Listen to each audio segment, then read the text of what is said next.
So send me a cat if you're wishing me a happy birthday. And if not, don't send me a cat. And don't wish me a happy birthday. Can I open it up? Yeah, what do you What's my birthday present? You guys know I like plane tickets, so it could be a plane ticket somewhere really awesome. A kitten. I've been thinking about, actually, for real though, I've been thinking about getting a pet. My birthday present is... Hey, my birthstone! All right, so I have a really great pair of Garnet studs. My grandmother got all of her granddaughters birthstone earrings, so mine were obviously Garnet. They're kind of this color. They're a little bit more red. There's so many different colors. Obviously, they picked 4 of my favorites today. Rhodolite. Blue Garnets usually color change. That orange has got to be spessartite. And that reddish orange, that looks like the earrings that I have. And that's like a almondite. When you think of Garnet, you kind of think of that like really deep red color. Sometimes it's so dark it looks black. That's this kind. This is your January birthstone. This is your stone for your 2nd anniversary. Garnet is singly refractive, but it actually can appear doubly refractive if there's a distortion with the atomic structure. 7.5 on a Mohs scale. So like I have earrings, I've seen necklaces. It's not typically treated, so what you see is what you get. If I were to knock a big chunk out of this, the fracture is gonna be conchoidal, so it's gonna kind of look like, I guess you could call it like half circles. So why is that important? The type of fracture is important because it's another tool, another way that gemologists can look at stones and say, all right, this is this type of fracture. That type of fracture goes with these stones. It doesn't go with these stones. So it's a way to kind of separate stones. I am only covering 4 stones today, but the thing about Garnet is that it's so big and it's so vast. Today, let's start off with almondite. A lot of people will also call it almondine. I talked to Renata about that. I think it just depends whether you're a mineralogist or a gemologist. For today's purposes, I'm calling it almondite. This is the stone that's probably most familiar to the public. A lot of people, when they're first getting into gems and jewelry, they think of Garnet, they think of this dark red color. This is the stone that's associated with the January birthstone. This is the stone for the 2nd wedding anniversary. Mineralogists call almondite almondine.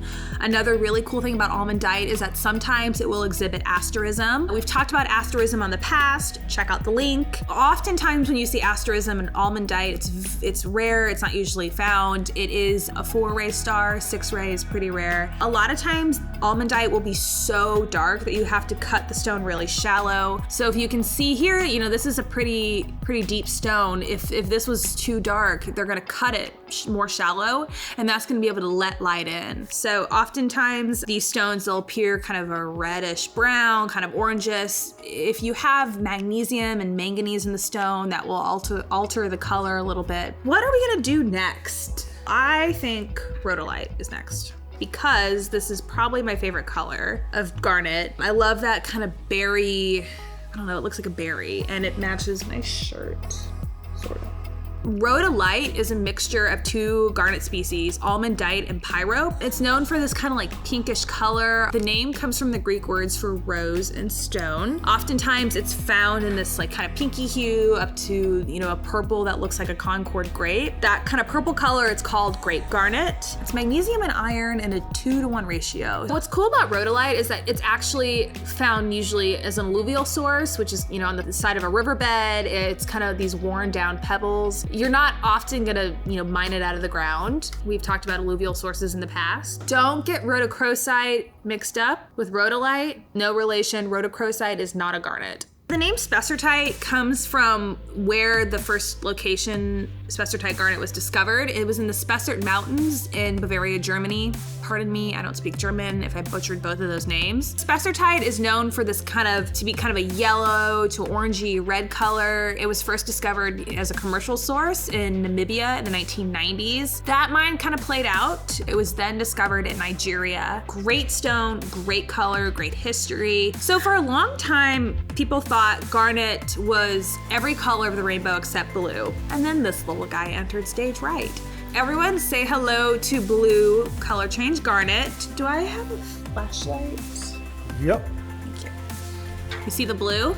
See purple now? Can you pick up on that? So vanadium and small amounts of chromium are responsible for the color change. And it's caused by the selective absorption and light basically reflecting. You can find this in Madagascar, Tanzania, and Kenya. Typically, it'll change from kind of a blue to a reddish purple. You can find asterism in almandite, and you can find color change, which is another phenomenon just like asterism, in this blue garnet. I've always wanted to talk about color change garnet because I think it's really neat that for so long, no one thought that garnet came in blue. And now we have a blue garnet, and then it just happens to do something extra cool, and it switches to kind of a reddish purple. You know, garnet is used in all sorts of jewelry from, you know, commercial to super high end. You really can't go wrong with a garnet, no matter if you are not a January baby, because you know, guys, it's my birthday.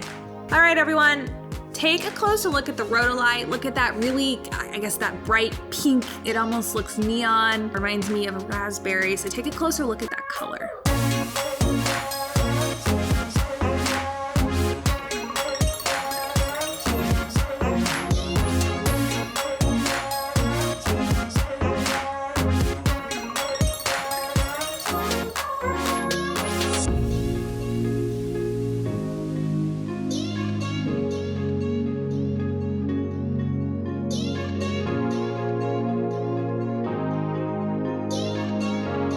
Everyone, I'm gonna go find some birthday cake or cupcakes. But anyways, don't forget to send me a cat emoji if you are wishing me a happy birthday. Thank you for celebrating with me today. Thank you for watching the show. And don't forget to like and subscribe. You don't wanna miss out. Thanks for watching, guys.